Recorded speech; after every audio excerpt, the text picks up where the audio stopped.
Welcome to the Pulse of East Providence with Mayor Bob DaSilva.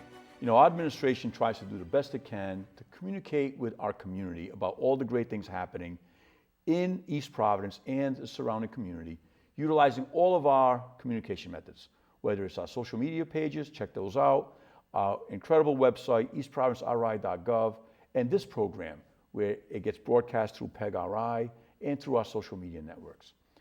Today, we have a guest who is involved in a project that is so important because it collects data, actionable data, that helps decision makers and policymakers make decisions based on the real facts that are occurring in our community. So I'm so happy to have with me today Paige Parks, the Executive Director of Rhode Island Kids Count. Paige, welcome to the show. Thank you. Thanks so much for having me. This is my first time on, so I'm so excited. Well, we're excited to have you. I know recently we had the big rollout of your fact book, and it's so interesting, and we've relied on it in the past when it comes down to decision making. But generally, what I like to do in this meeting, in this kind of interview, is I'd like people to know about Paige Parks. Who is Paige Parks? So, Paige, tell us about yourself. Like, where are you from, and where did you go to school, and how did you get into this work? Sure. So I grew up in Trumbull, Connecticut. My family moved there. I was originally born in St. Louis. My family moved there when I was very young for a great job opportunity. And so I went through the K through 12 public school systems there. And I found myself in Rhode Island because I applied to Providence College. Nice. All throughout my whole upbringing, public and community service was a really important value of my family. I started doing community service at a really young age at soup kitchens in Bridgeport, and did some international service work as well. So when it came time for college, I knew I wanted to do something with service and public service. And so Providence College at that time was the only school in the country with a major in public and community service studies. Wow. So that brought me to Providence. Wonderful. And it was an excellent program, a wonderful experience, and I became ingrained in the community here in Providence through that coursework. And I've been here ever since 1999. Well, that is so fascinating because I'll tell you, I speak to so many people who their first introduction to Rhode Island, into the area, was through, higher education, coming to either Providence College, URI, Brown. We have so many institutions of higher education and higher learning that attracts people. They come here, they see what a great community is, they get involved, and they stay long term. So where do you reside now? Are you in Rhode Island still? I'm in Lincoln, Rhode Island. You're in Lincoln, Rhode Island. I'm Beautiful. in Lincoln, Beautiful. yes, yeah. So you grew up in Connecticut, came here for school, set down roots, and then you got involved in community service. Tell us about your career path, how it landed you with Rhode Island Kids Count. Sure. So it's a funny career path. Okay. So when I was at PC at Providence College, I also started learning more about myself, as most college students do, and came out of the closet while I was there. And PC, as you very well know, is considered kind of a very conservative Catholic college. And at that time, there were not a lot of open and out LGBTQ students. And just my nature, I was like, there's got to be more than me here, right? So started talking to folks, and a friend and I decided we wanted to start a student club. And to do that, there's a process to do that, and that's actually where my community organizing started. Was starting that club.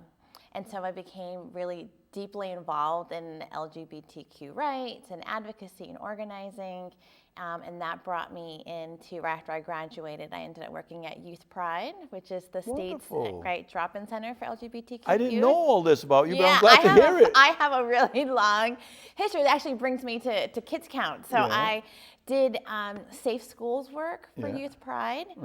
And I had also, as a public service major, was doing community service, doing after-school tutoring, and in Providence, and I was completely shocked and appalled by the reading levels of kids that I was tutoring. So the combination of doing safe schools work and then also seeing the state of education, especially in Providence, I became really motivated to learn more. And I said, like, I know what I'm going to do. I'm going to be a school superintendent, and I'm going to get my master's in education administration, and I'm going to have like the most safe, open, and affirming high-quality school district. Like, that's what I thought I was going to do. So I went to Harvard. I stayed in Providence. I commuted up to Harvard. I got my master's in education administration, planning and social policy. Wow, fantastic. And then I stayed at Youth Pride, and I kept doing policy advising work with superintendents and school districts. And then I was like, I'm like advising people on what to do in their classroom, but I've never been a classroom teacher. Right. So I should become a teacher. Really? So I went back to school. So I took classes at PC, I took classes at CCRI, and got my teaching certificate. And then I worked at the Met Center for 4 years. I graduated a high school class. Very eye-opening and informative experience for the work that I'm doing now in policy. And then after that, after I graduated my students, I wanted to be a mom. And so I would say my first kids were my students. And then I had these other kids that I have at home.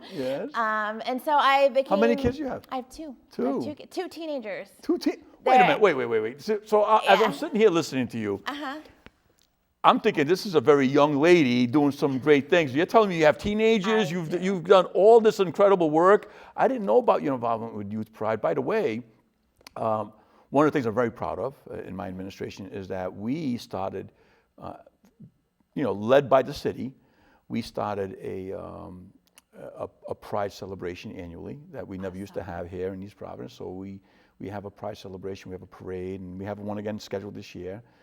We have an LGBTQ advisory board that we put together. So it's, we fashion ourselves, and I want East Providence to be, I want all of Rhode Island to be this way, is that we are a place where everyone is welcome. Everyone feels safe. Everyone feels, embraced. And so we try to do that. And when we do these things, we realize that there are still people. The reason why you need to keep having these type of events and why you still need these organizations is because there are still people out there who are, quite honestly, in the wrong place in their mind. They're very anti-LGBTQ. They're very anti people being able to live their lives the way they want to live it, and the way they live their lives best. So I'm so happy to hear it. I didn't know that about you. I should have did my Matt next time. Make sure we do the research so I have all that background. But I am so impressed with what you've been able to do. And so you've got two teenagers. How old are they? They're 14. They're both 14 right now. You got twins? They're not twins. They're Irish twins. Irish twins. All right. My daughter will be 15 in a couple of weeks. All right. I tell you, being a parent of a teenager is very different than being the teacher of a teenager. Yes, you are correct. Being the teacher of a teenager, I was like really cool. Yeah. My kids thought I was great. That's it. My kids at home, I don't know anything. It's not the same. Are they involved in any activity? What kind of, you got to doing stuff? What do you got to do? Oh yeah, they're very busy. So busy? they're involved in sports. Yeah. My son plays music. He's a musician. They stay busy. They've got to be I'll busy. tell you, so I've got a 20-year-old and a 25-year-old, and I miss the days when my schedule on the weekends was dictated by their activities. Oh, absolutely. I'm an excellent bus driver. Yeah. Like I always say, the teen train is leaving. Who's getting in? Where am I going? What is? But that's what they're supposed to do. It's good. That's wonderful. So you ended up going to Harvard. You did the education route. You felt what that was like. You've been working with kids. You know the importance of making sure we get resources to our children, make sure that they get the access to the best education. You've been an advocate to make sure people feel safe in the school and in society, in their community. So that's wonderful. And then somehow you got involved with Kids Count, and you're going to tell us a little bit in a little while. You're going to tell us what Rhode Island Kids Count is all about. But how did you get involved with Rhode Island Kids Count? Yeah, so my work is in the nonprofit space. Yeah. Rhode Island Kids Count was always interacting with the work that I did. Yeah. So when I wrote grants, we used the fact book to get data. So I knew of Rhode Island Kids Count. Okay. Eventually, I found my way to a literacy nonprofit called Books Are Wings. Okay. And I was doing strategic partnerships and fundraising for Books Are Wings. And so Rhode Island Kids Count was running the statewide grade level reading campaign, and Books Are Wings was a close partner. Okay. So I got to know the organization much more closely in that way. And then a job opportunity opened up at Rhode Island Kids Count. I was encouraged by the then executive director, Elizabeth Burke Bryant, to apply. Good. And so I did. And it's funny, when I first applied, it was a senior policy analyst for education and economic well-being. And even though I went to school for education policy, I didn't know that, I'm like, I don't know if this is quite what I've done. But then I had to research more, what does a policy analyst actually do? And I realized, this is the work I've been doing in community organizing all this time. Right. And also in my personal life. So my son was born a preemie, and we heavily relied on our family home visiting, early intervention. So Kids Count was this amazing culmination of all my academic experience, my career experience, and really importantly to me, my life experience as a parent. Nice. And so it was just a good fit. Well, this is wonderful.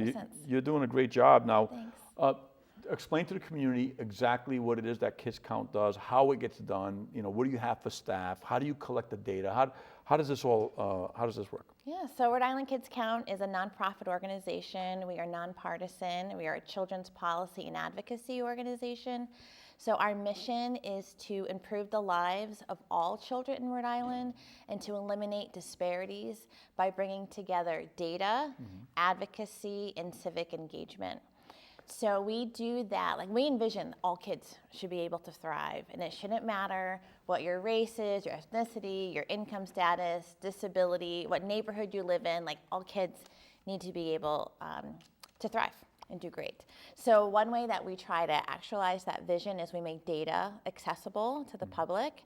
So the Rhode Island Kids Count Fact Book is the state's most comprehensive data set on children. This is our latest book that came out on Monday. Beautiful. So there's a hardcover book, but also you can download it for free on our website. Hold it up again. Tell the people out there the artwork, what it represents. I love that artwork. Thank you. So this is our 32nd edition. And every part of the fact book is very intentional. So this year's cover, we really wanted to highlight and share our commitment to our immigrant children. It's been a really rough year for our children living in immigrant families. And so this is our love letter to our kids, our immigrant kids. So on the cover, we see there are kids. We partnered with Connection Latina Newport to help us come up with some images of kids, immigrant children, celebrating joy and love and happiness. And so we took images of young people, inspired by young people. And in the background is the pine cone from Federal Hill. Yes. Right? So and I learned that I said La Pina, but that's not actually the way you pronounce it. How do you say it?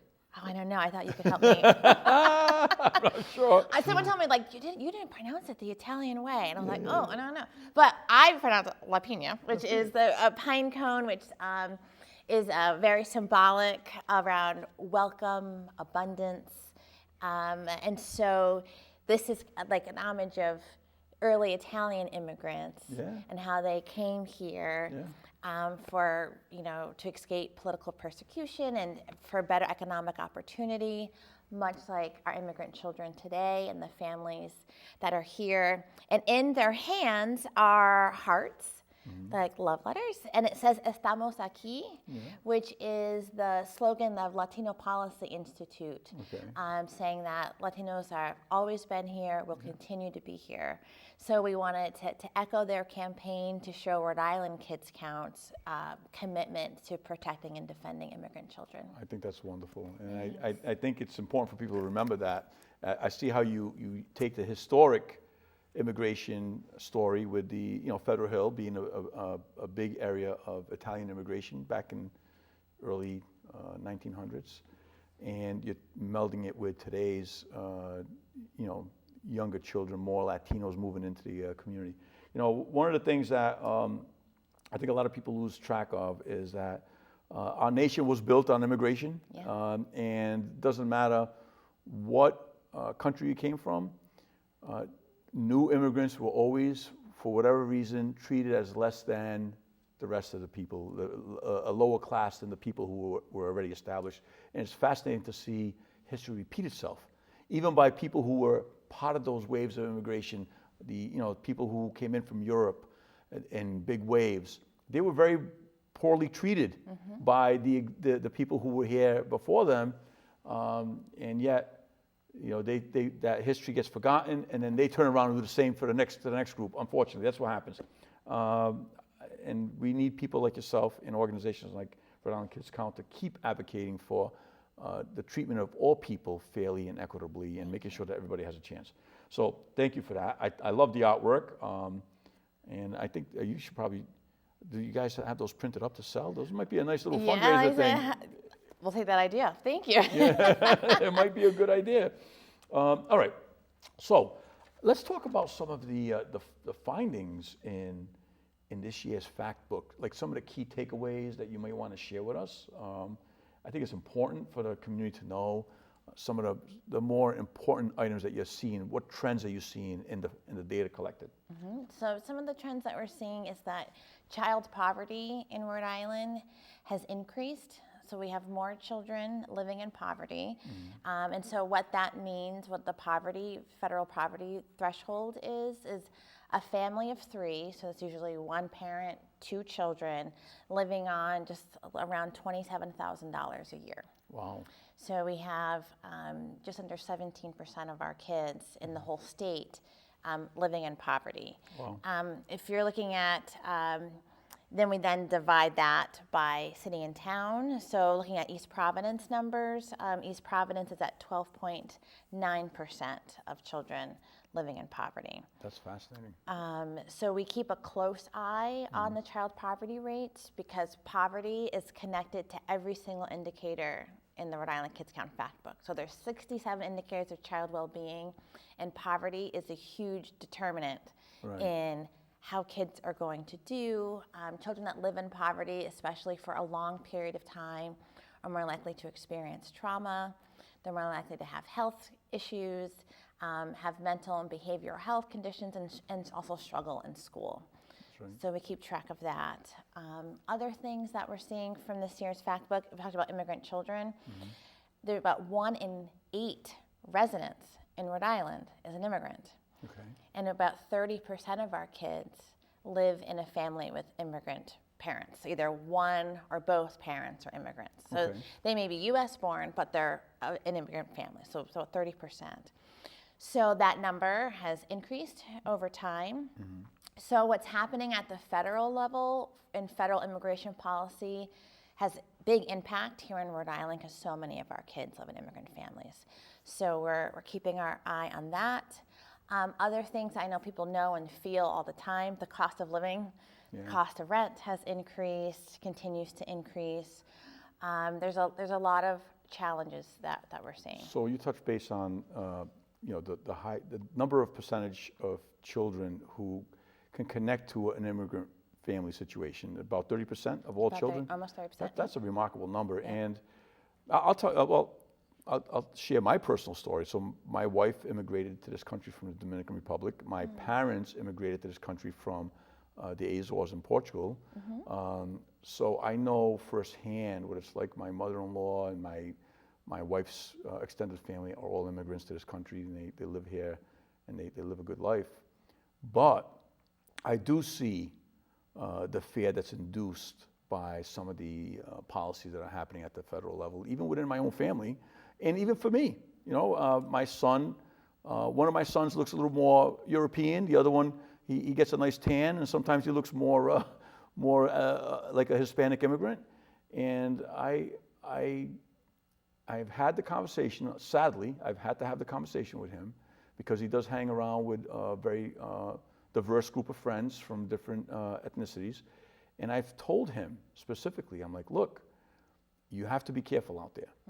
If you get pulled over, or if someone misidentifies you, or they think they're targeting an immigrant in a car, I said, you've got to pull over, put your hands on the steering wheel, turn the car off, and just comply with what they're saying, because you don't want to get some person who's not properly trained taking an action that's irreversible, like we've seen in other parts of the country. So as a former law enforcement officer myself, who put 25 years in as a police officer in the city of Pawtucket, it scares the heck out of me when I see some of these things happening, because I'm a big believer in due process. I'm a big believer in, treating people with dignity and respect. And, the stuff you're seeing out there is wrong. It's creating fear amongst people who are here just searching for a better opportunity, just like every other immigrant beforehand. Everyone, right. So right. you and your organization do an incredible job, because you collect the data that is then shared with the decision makers and policymakers, and quickly share with the community how many people are working with your team to collect this data, and where does the data come from? Sure. So we have a team of 10. 10 people. People never know that. They're like, only 10? Because we are 10 type A's. So 10 type A's. I love it. We're always working really hard and doing a ton of work. But there's 10 of us. Yeah. And we get our data. Well, creating the fact book takes us about 8 months to do. Okay. And we start with bringing together, we have a fact book advisory committee. Okay. So there are folks that are our data contacts, which are the state agencies, as well as we bring together community advocates, community leaders, program folks, like the people that we know that use the fact book a lot. And we ask them every year, what are the new trends? What are some new things that are bubbling up community that we may want to collect some data on or ask for data on? Is there new research that we should be uplifting in the fact book? So the fact book starts with community advice first. Okay. And then we do data requests. So we have wonderful state agency partners who we've worked with for 32 years to help us collect this data. So we request data from them, and then we spend months going through the data, disaggregating it, and then like our sweet spot at Kids Count is that we're able to take really complex data and translate it into like everyday language that we hope most people can understand. Yeah. So we kind of look at the data and figure out, how do we talk about this? What is the story? What kind of charts can we create to help people understand it? So that takes us about an 8 months process. Yeah. And then we release the fact book. It's free on the website, rikidscount.org, and we want people to use it, download it, use it for school reports, use it for grant writing, for policymakers at the city and state level to help make decisions and to also understand where more need is, and also like, what are we doing good at? Yeah. So we keep doing those good things and don't give up on those investments. That's wonderful. Look, I think, look, you touched on a lot of important facts, that decisions should be made based on data, real data. Like what's the trends? What's happening in our community? A lot of times now people they're guided more by emotions and feelings and not really looking at the data. So if there's a way, because I want to use this data to share to our community, if there's ways to make it so it's easier to understand and people see these numbers and they see these graphics and they get it, that's big, and that's what you're doing with your team. That's what we're doing, yeah. That's and we fantastic. do, and we would love to come back to East Providence. So we do data in your backyard presentations. Yeah. So what we do is we take the fact book and we'll tease out like just your community. Okay. And then do a presentation to the public. We do it in partnership with either a community organization, Okay. or like in Pawtucket, we did it in partnership with the school department, where we presented the data. Like, so here's your community's data. I think we're going to. I would love to do that. I think we may do that. I think that's Okay. wonderful. So, what are some of the? So, using this data, what are some of the main issues you're advocating for right now? Are there any that you want to share with us? Yes. So right now, our other arm of our work is we are advocates. Yeah. So we are at the State House sharing this data, but also advocating for policies that we know will impact the numbers that we see. So we are really proud to co-lead and coordinate the Right from the Start campaign, which is 8 organizations together advocating for early childhood investments and policies. So we are advocating for more funding to support high quality childcare, make it more affordable. We know childcare deeply impacts everyone in the state. So we need more state investments and state dollars. We're really grateful for the progress that we've made as a state, but we have more. Universal pre-K would be great. Absolutely. I mean, we're here in East Providence, we're building a brand new pre-K facility as part of our Martin Middle School that we just built. Excellent. So if you can advocate for universal pre-K, I'm with you. Absolutely. We'll tell you where to show up to advocate. Let me know. We need that for our kids. It's such a critical developmental time for kids. We want to make sure they have access to. We want them to be safe while parents are working, but also having those early learning experiences while they're there, and that greatly impacts the K through 12 system. If you talk to a kindergarten teacher, they can tell you on the first day of kindergarten which kids have had a high quality early learning experience and which have not. And when kids have had that experience, they're able to come into kindergarten prepared to learn. They know how to, just follow rules, but also they had their early literacy exposure, the early numeracy exposure. It's so important. It changes everything. We need kids, And we want kids to have get the most out of education, that's made available to them. So that's incredible. We got 2 minutes left, so that went fast. It did go fast, and you've been so fun to talk to. Is there any other issues you want to share with the community? Any other fun facts that you may have? Sure, lots of funding. So something that we're also advocating for is more funding for out-of-school time programs. Well, it's one thing that we're very, very, very, very big on, yes. Yes. So Learn 365 RI has been a really important program for many municipalities. The Rhode Island After School Network also provides professional development for those out-of-school time providers. So we're really excited the governor included some money in his proposed budget to help with that professional development. So we're really excited about that. And we know out-of-school time is extremely important. Again, it provides a safe place for kids to be. And that's where kids are learning about themselves. They're having strong mentor relationships with adults who care about them, and they're able to just learn so much more about themselves. So we're excited about more focus on out-of-school time. I agree with you, and it's making everyone feel part of the community after school. And that's not just in the school, it's outside of school, you're still part of that community. So we have had the honor and pleasure of having a conversation with Executive Director of Rhode Island Kids Count, Paige Parks, who has really shared with the community some fascinating information. And if you want to download and get the information, the website is? rikidscount.org. rikidscount.org. This has been another episode of the Pulse of East Providence with Mayor Bob DaSilva. We hope to see you out there. Stay well, stay safe, and have a great rest of your day.